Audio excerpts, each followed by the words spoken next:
Hi, my name is Corbin, and about 1 month ago, just a few days over 1 month ago, I started a window cleaning business. And the big question that we're going to be asking, you probably also saw in the thumbnail, is how much money did I make my first month in business? And was it, in fact, about $11,500 and some change? I'll tell you right now, the figure is pretty close. Not quite, and we're going to get into some of the specifics why, but it's still a lot bigger than I was expecting. Obviously, especially out here in California, no one's doing too much with $10,000 or $11,000, but it's nothing to scoff at. I'm really proud of it, and it's funny, I feel like I really sort of need to make this update because the last I posted about this business was my 2-week update with it. And I had just clocked in about $2,800. And it was feeling like the business had more or less been successful, but there was still this lurking question of, is this really viable? And am I really going to actually make any sort of respectable money with this? I think that question has now definitively been answered, right? Yes. But yeah, it's a pretty interesting journey / story over this last month. So let's just talk about it a little bit. So the story goes that I was studying to get my real estate license because I've sold real estate software before in another lifetime. And I was realizing that I might have to go door to door as a real estate salesperson. So, hey, might as well go door to door right now while I'm waiting to take my real estate exam. And what exactly all can you sell going door to door? Well, I don't know, but might as well try window cleaning. It came to me. I watched some YouTube videos about it, and the rest is history. Now, in those first 2 weeks, I kept myself pretty busy going door to door. I was doing so much door knocking, in fact, that I was actually considering becoming a Mormon. Anyways, so I was going door to door for a couple weeks, running myself ragged. It's the hard knock life. Sort of loving it, hating it a lot here and there, going through the ups and downs, wins and the losses, the people saying they're going to get back to you that never get back to you, the money slipping through your fingers every day, everything on the line at every door. Oh, it was a journey, all right. It was a real battle through the trenches of the suburban streets of Los Angeles. But yeah, I mean, I just sort of had a day where I was burning out, I was slowing down, and I said, hey, where can I get more business? And the story is actually a bit more nuanced than that. It actually low-key involves some kids from Starbucks extorting me over $10, which I don't even want to go into the details there. It wasn't violent. It was mostly just pretty funny, but it was relatively lighthearted. We'll say it was relatively lighthearted. It was related to my business. I get extorted for, I think it was a total of about $25. Pretty funny stuff, and I'm making phone calls, and I had been trying different online advertising, and all of it was not working. You know, I ran some Facebook ads, and I would just get responses from bots. I ran Google ads, and I would just get 50 emails a day from people saying, hey, let me help you optimize your website for SEO. It's you might as well just be paying Facebook to have other people market their services to you. I have not had good experiences with online ads. I'm sure it's a viable way to build a business. Hasn't really been for me in my experience, probably not experienced enough or whatever enough to do it, but it's been very disappointing. So I'm making phone calls and I'm basically ranting at different people about, you know, all these online ads are just a scam, and I actually got some leads on some good platforms for marketing / leads. And I want to say reluctantly that they're good because there are some caveats to these platforms. If you've been in any kind of home services business, you can probably guess these platforms. But I don't want to talk about them too openly because it's a tough business, right? And you need every advantage that you can get. So basically, I ditched Google ads. I later tried Facebook ads, which I didn't have a good experience with, but I did find some online marketing platforms that started working. And I started getting so much business with them that I just kind of quit doing door-to-door altogether. A couple more weeks came and passed. I was wondering if I was going to make another $2,800. Well, I made $2,800 and then some, right? Those first 2 weeks, I was at $2,800. Now it's at like $11,000 at the end of the month. So I was pretty surprised at how well I did. I was pretty surprised. But all that door-to-door really paid off dividends more than I ever could have expected, because something really interesting started happening in the last week of business. You see, during the second week of going door to door, I decided that I was going to start passing out flyers as well. And then about a week ago, and the last week of that first month, I started getting phone calls and emails from people that got those flyers. Even just yesterday, I got a random phone call. Hey, someone gave me your flyer. I got an email. Hey, I remember talking to you at my door. You gave me a flyer. I got a couple other calls. Hey, I got your flyer. I was wondering about power washing. I mean, those flyers have done 10,000 times more than any Google ad I've ever seen. And a lot of the way people even describe Google ads is kind of a joke. They're like, well, you got to put in at least $5,000 and you got to kind of expect nothing for 3 months. It's almost like they're grooming you to work with some sort of a con artist. Can you imagine someone saying, hey, I'm going to work for you.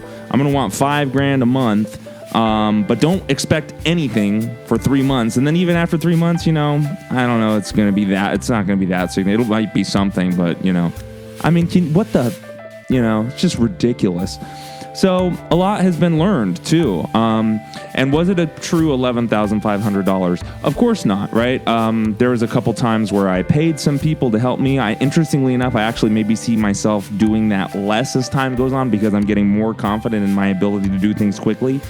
I bought a pressure washer. I was originally working with this really small, almost comically small electric one, to the point where I spent like 5 hours on something that probably should have taken no more than 1 or 2 hours max.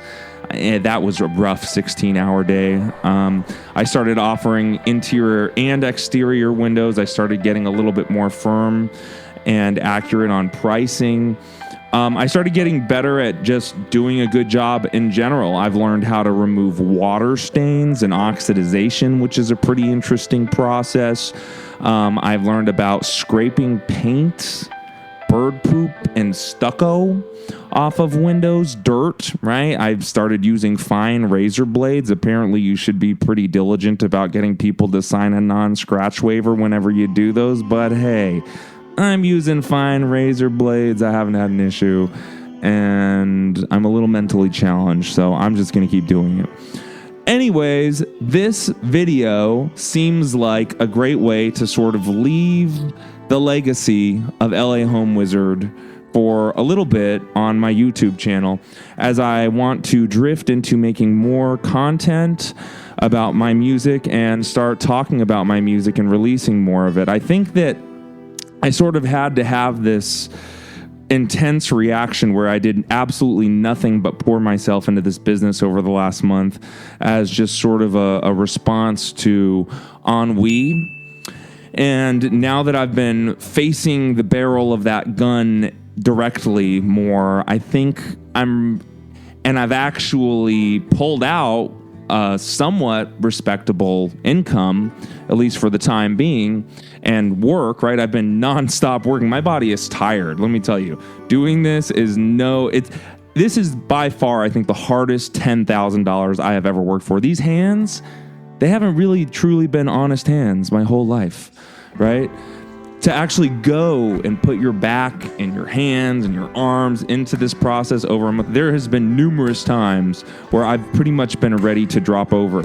Even today, it's been really tough getting out of bed, and I've barely gotten today and tomorrow off. I really don't even have tomorrow off because I have to go invest in more stuff. I'm going to buy a deionized water-fed pole and this and that, all this mumbo-jumbo. It's been very busy for me. But now that I think that I've sort of proven that this is possible for myself, that I can sort of rely on this a little bit and work at it, and I'm going to get something worth it in return. I think I'm ready to start being a little bit more lighthearted and saying, you know what? Here's some songs. Here's what I wrote these songs about. Here's what these songs mean to me. This is why I think this song is really special. And I have some really interesting things I want to share about music production techniques as well. I've also been meeting some really fascinating people. I am in LA after all, and I was doing a guy's windows yesterday who was a songwriter, and he was pretty serious about it. He had a home recording studio. I talked his ear off of it for a while. And then there's another job that I'm going to be doing in a few days, and that's actually a legit recording studio. It's like a home studio, recording studio, from my understanding. I don't know. I haven't been there yet, but I'm sort of actually networking with professional musicians more than when all I was trying to do was be a musician. And it's pretty light, right? And it's not even music related, but it's pretty interesting. So, I'm an artist. I'm just doing things for fun. I've really given up on the idea of being famous in many large ways. A lot of the vapidity and the hollow nature of the whole endeavor has slapped me in the face a little bit. There's one guy that I hired, actually. He was like this 42-year-old wannabe comedian guy from New Jersey that went missing at one point. He was addicted to different drugs, and he had this paint company, right? And he was like, yeah, man, I had a painting company for 20 years, but I started doing meth, and I wanted to become the president. And so I moved to LA to become a comedian on the path to becoming the president. It was like, whoa, dude, whoa. And I learned all that because I hired him to get on top of a roof to clean some windows. I'm not going to need that kind of stuff anymore, as I'm going to be getting more equipment.